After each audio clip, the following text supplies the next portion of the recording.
أعوذ بالله من الشيطان الرجيم. بسم الله الرحمن الرحيم. أفتطمعون أن يؤمنوا لكم وقد كان فريق منهم يسمعون كلام الله ثم يحرفونه من بعد ما عقلوه وهم يعلمون. وإذا لقوا الذين آمنوا قالوا آمنا وإذا خلا بعضهم إلى بعض قالوا أتحدثونهم بما فتح الله عليكم ليحاجوكم به عند ربكم أفلا تعقلون. صدق اللہ العظیم.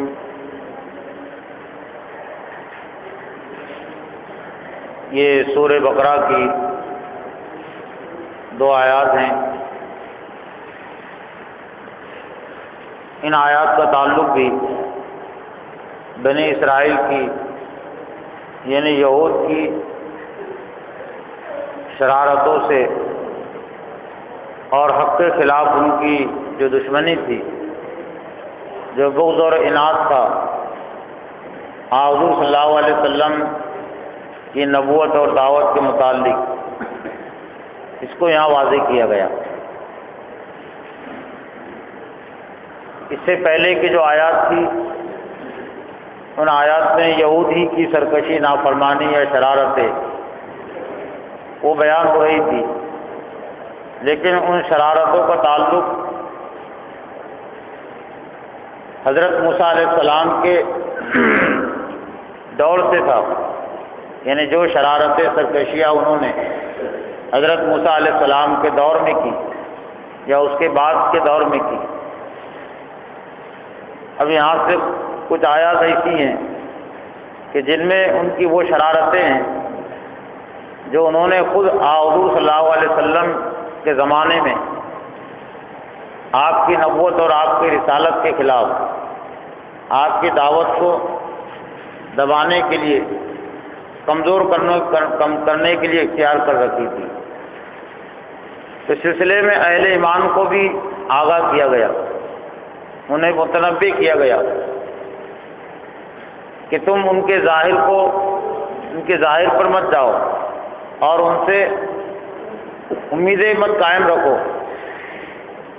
کہ یہ تمہاری بات کو مان لیں گے اور یہ حق قبول کر لیں گے. ترجمہ آیتوں کا اس طرح ہے: مسلمانوں، کیا تمہاری خواہش ہے کہ یہ لوگ ایماندار بن جائے،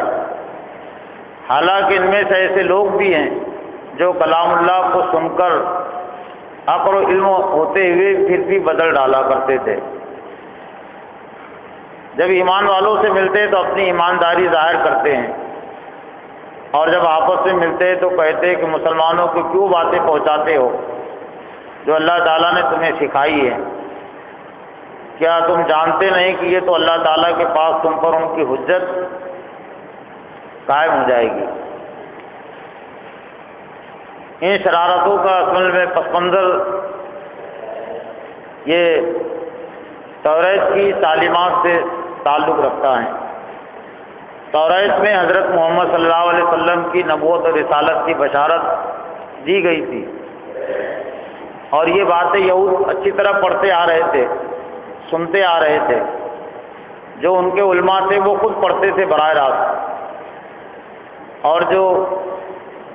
کم علم والے تھے، بے پڑھے لکھے تھے، تو وہ اپنے علماء کے ذریعے سے سنتے تھے. یہاں تک کہ حضور صلی اللہ علیہ وسلم کی پیدائش سے متعلق، ان کی زندگی سے متعلق کہ وہ نبی کہاں پیدا ہوگا اور پھر اس نبی کی زندگی میں کیا کیا مرحلے پیش آئیں گے، اس کا بھی ایک اجمالی خاکہ تورات میں بیان کر دیا گیا تھا تاکہ کسی کو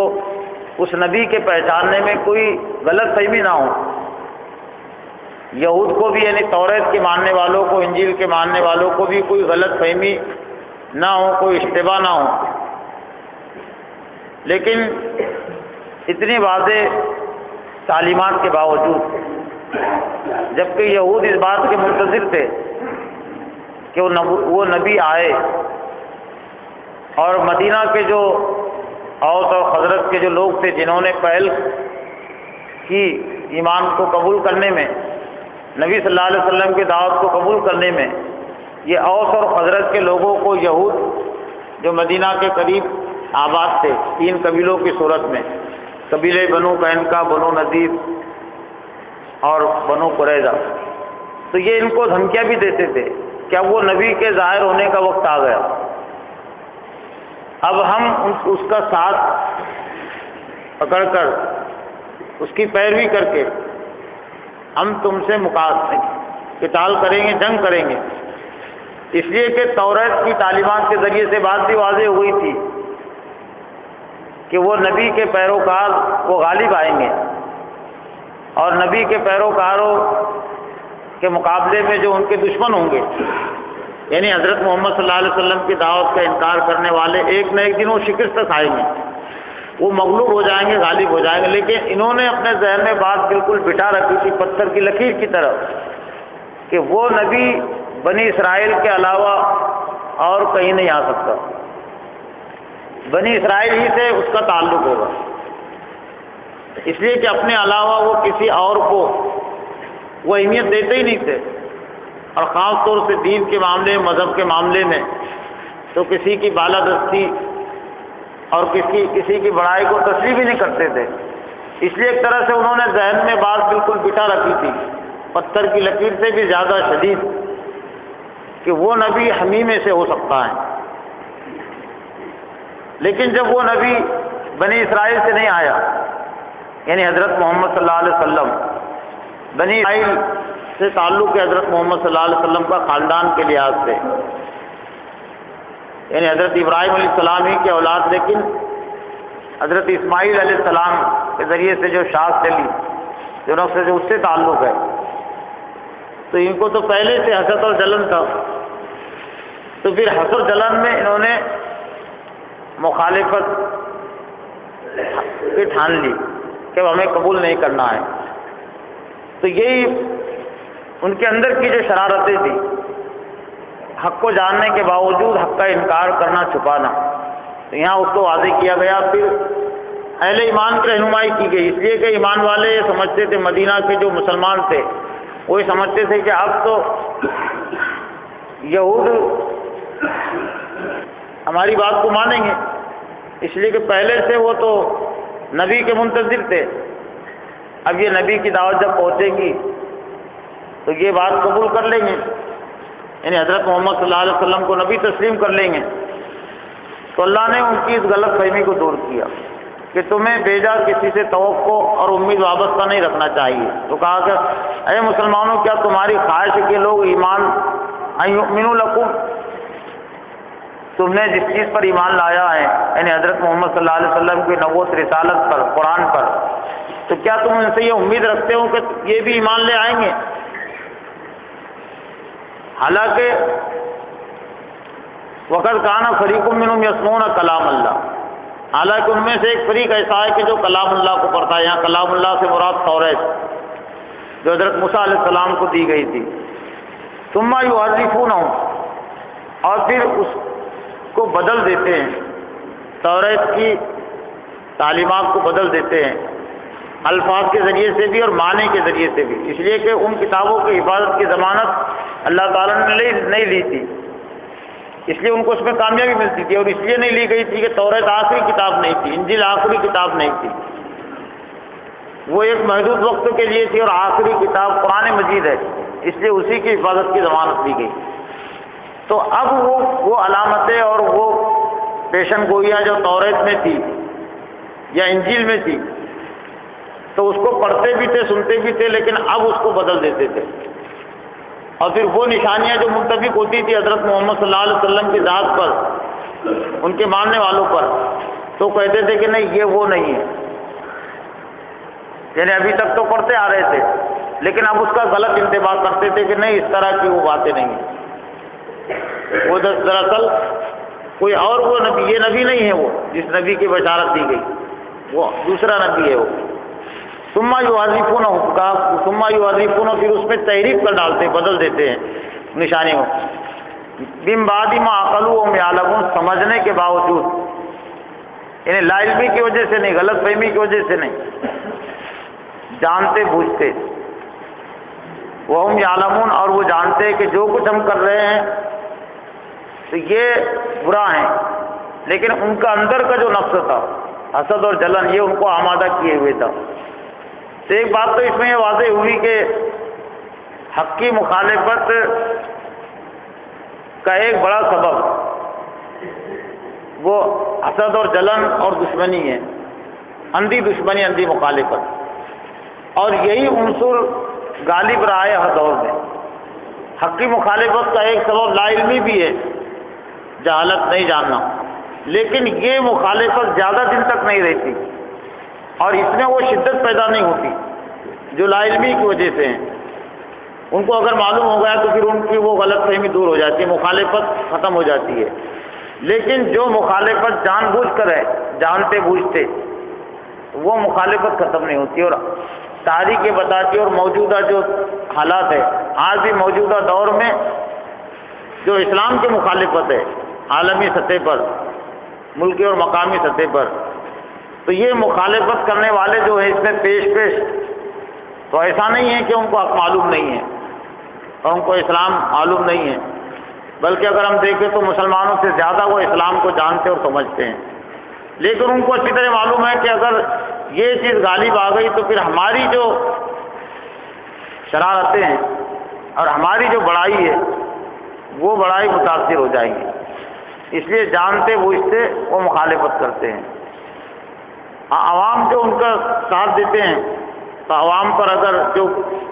حق بات واضح ہو جائے تو ان میں سے بہت سارے قبول بھی کر لیتے ہیں۔ جب ایمان والوں سے ملتے تو اپنی ایمانداری ظاہر کرتے ہیں۔ یہ بعض یہودیوں کے منافقانہ کردار کے نقاب کشائی ہو رہی ہے کہ وہ مسلمانوں میں تو اپنے ایمان کا اظہار کرتے، لیکن جب آپس میں ملتے تو ایک دوسرے کو اس بات پر ملامت کرتے کہ تم مسلمانوں کو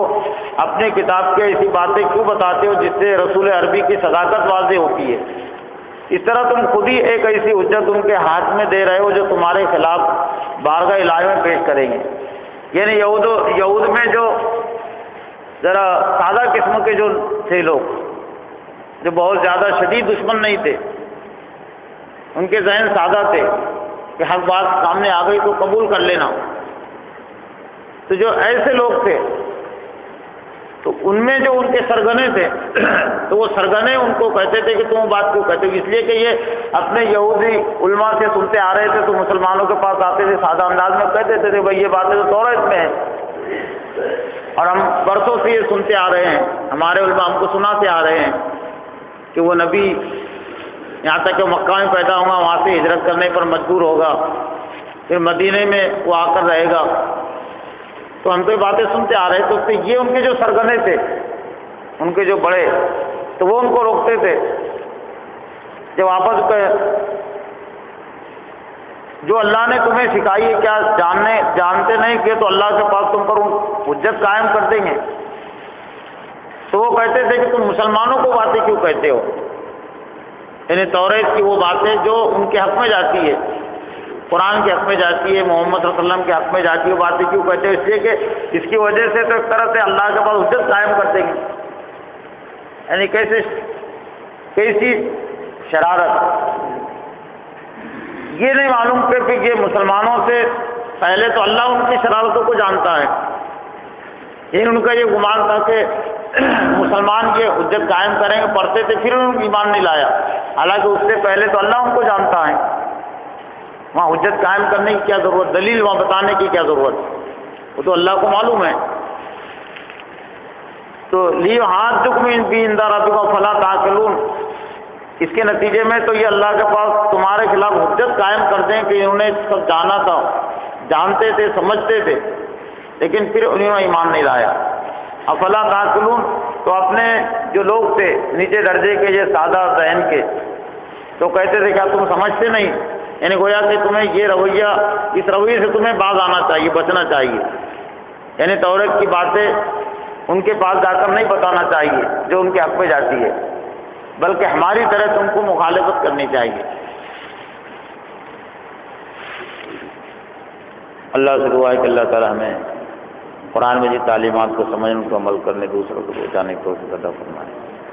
نافرمانی سے بچنے کی توفیق عطا فرمائے۔ ربنا تقبل منا انك انت السميع العليم وتب علينا انك انت التواب الرحيم برحمتك يا ارحم الراحمين۔